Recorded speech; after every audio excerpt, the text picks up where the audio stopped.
Inda. Nahita. Ini Ani ko mala Kastan Azebiga. Gara Waaqayyo keessa ni jira. Waaqayyo Waaqa qaba rakkoon qabu olii gadi wanni hin nafshar. Bareeda. Waaqayyo Waaqa qaba. Waaqayyo Waaqan qabu.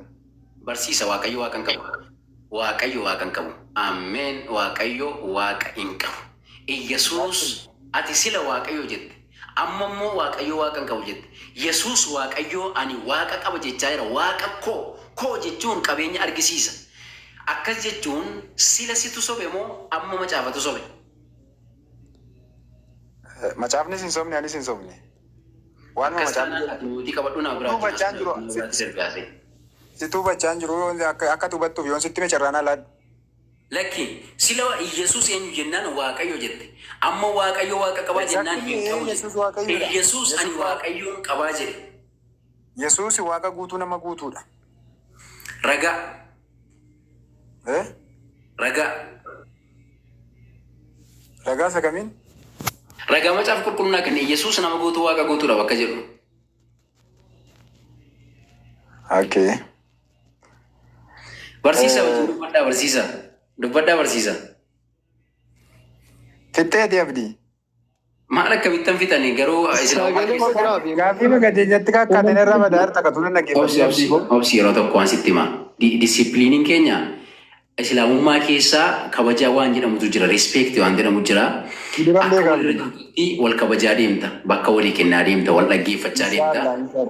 Akkas kaalii qo'eeyye. Innaa barsiisa dubbadhaa barsiisaa himatu. Gammata jetti maaltu kana si duraan beekaa kan jedhi bara. Tole bareedaa ko baga beekte gaarummaa Islaamummaa beekuun gaariidha maqaan. Barsiisa maayikii banadhaa.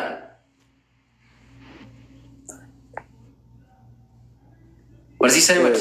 Ayyee galatoomi. Assalaamu alaikum warahmatullahi wabarakatuh. Yesuus gaafa kana Barakaatu. ani dubbachuu danda'u yoo ta'e nan ba'a nama biraa wajjin haasa'a. Sirriitti dubbatta suma dubbata nam tokko dubbata. Dirriba si wajjin dubbachuuf yaabse. Abdiin na gaafate ture hin deebisiin hafe gaaffii na gaafate madhiisee bahee deemaa jira. Dirriba qo'isi gaafadha. Dirriba oliiti miti ati? Ilma oliiti miti? Olii abbaa bookaa qana'aa billoo makfoo. Ayyee akaakayyuun barbaachisa. An abbaa kee qofan barbaade. Yesuus abbaa kiyya gaafa jedhu dirribi shaaqoyi kaal tokko. Abbaa kiyya gaafa jedhu abbaan isaa isa kamiidha? Isa teessina wajjin haasaartaa natti mul'ataa jirtu.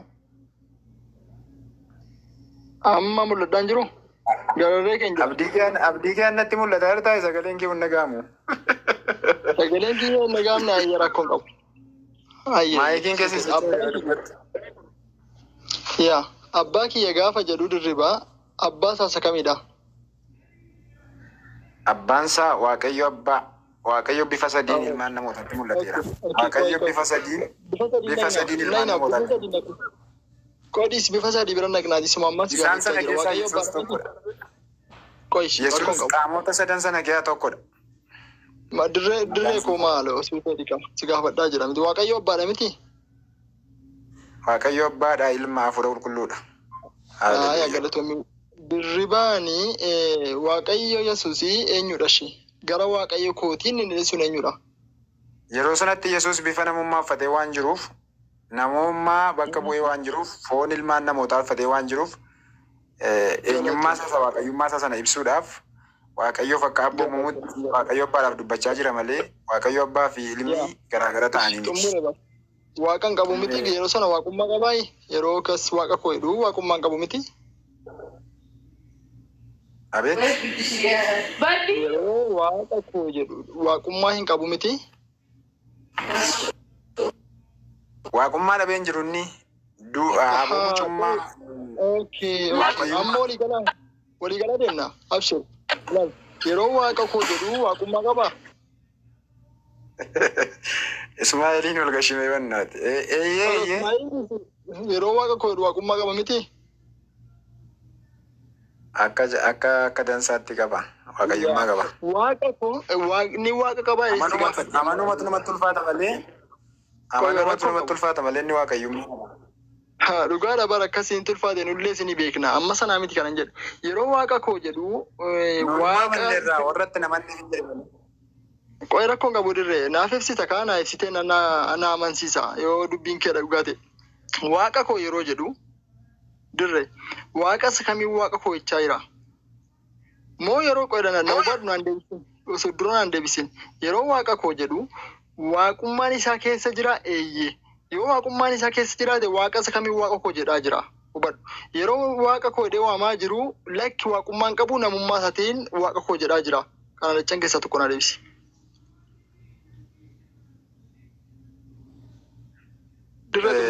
Yesuusi qoy siin deebisa akkati barbaaddetti dirqama sii deebisuu hin dhababoonni.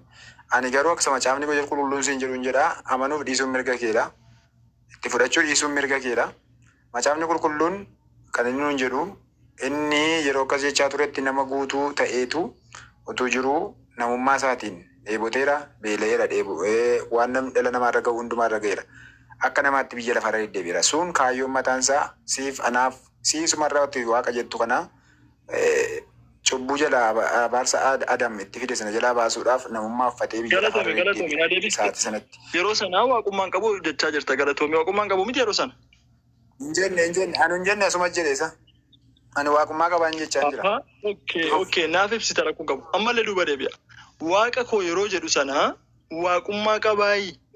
Eeyyeen yoonaan jette waaqatu waaqa qabaan karaa jiddu kana deebista. Yeroo waaqa koo jedhu waaqummaan qabu lakki namummaa qofaan yoo kan jettu taate namummaa isaa irratti waliin dubbannaa kan naa deebisi ammallee irra deebisi gaafadha. Okay, ammas irra deebisuudhaaf baay'een carraa argadhe nan gammada. Yeroo sanattis inni akkatu jette waaqayyummaa isaa gateetu hin taane gaafa waaqayyummaa isaa gate jechuudhaaf galaanarra deemeera. Du'aa boollaa kaaseera. Raajonni nabiyaanonni keessanii namni kaasan hin jiranii ergamoota warri jedhaman. Dhaggeeffadhu waaqayyummaa isaa sitti muufanii. Waaqayyummaa isaa sitti muufanii. Nama guutuu waaqa guutuu. Abshir. Waaqa muna mattamini abdiin sila na gaafate. Waluma keessa sii deebisa jeetanii. Qaalii namaa nama qaalii ifama.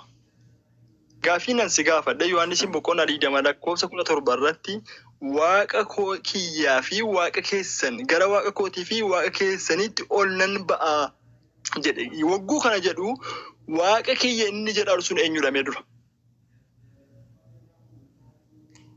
Waaqa kiyya inni jedhu moo?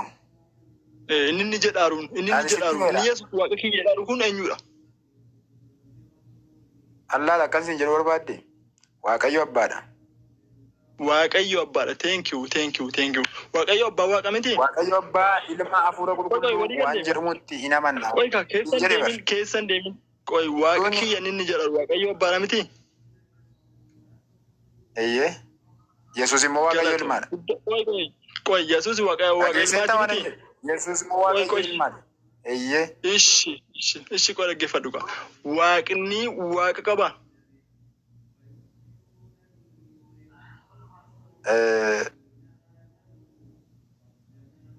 Abshir, wama sitti dhufe deebisi. Meeraati ammayyuu siin galli na gaafatta. Ani sitti meera ammayyuu siin galli na gaafatta. Waluma gaafachaa wallahi bullachuu. Amma xumurre. Ani jalqaba sitti meera. Abdiitti siin ati garuu qabaadhiitu maal ta'e waaqayyo waaqayyo qabu kanaafuu Yesuusii ani waaqa qaba waan ta'eef inni waaqa miti jechuudha ammatti kaayyuun kan ta'e. Garuu inni waaqayyo abbaa ilma hafuura qulqulluu sadan.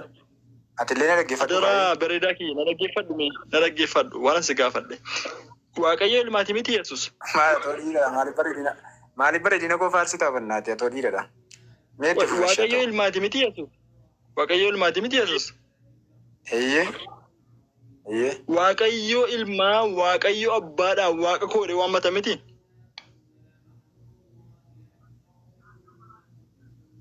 Eeyyee. Galatoomii kana sirraa barbaade. Kanaafuu waaqni waaqa waaqessu qaba. Amma kana deebii kana ufana deebisi. Waaqni ilma waaqa abbaa wammata. Waaqni waaqa waaqessu qaba.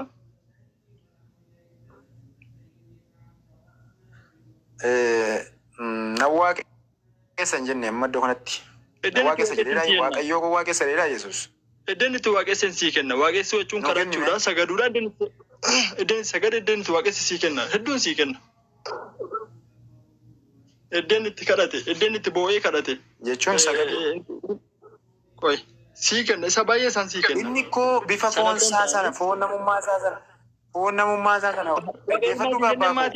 Oo gaaffii atis akkuma abdii gaaffii ma gaafattee baduufi. Okay akkas taanaan si wajjin haasa'uu hin danda'u isin dhaggeeffadha nama biraa wajjin haasa'a. Isin gaafattanii majiistu ammallee keessanii isin duwwaa miti baay'ee. Dirri ammoo waaqa ilmaatiin aan hin jenne. Lakkiidhaan gaafatanii. Dirree koo maal akkas hin jedhin qaba. Waaqa ilmaatiin aan hin jenne. Gaafachuu malee dhaggeeffachuudhaaf gurra hin qabdani. Waaqa ilmaatuudhaaf gurra hin qabdanidha gaafachuu. Maaloo akkasuma hin jedhin qaba. Waaqa ilmaatu waaqa abbaa kadhatan aan jettemi.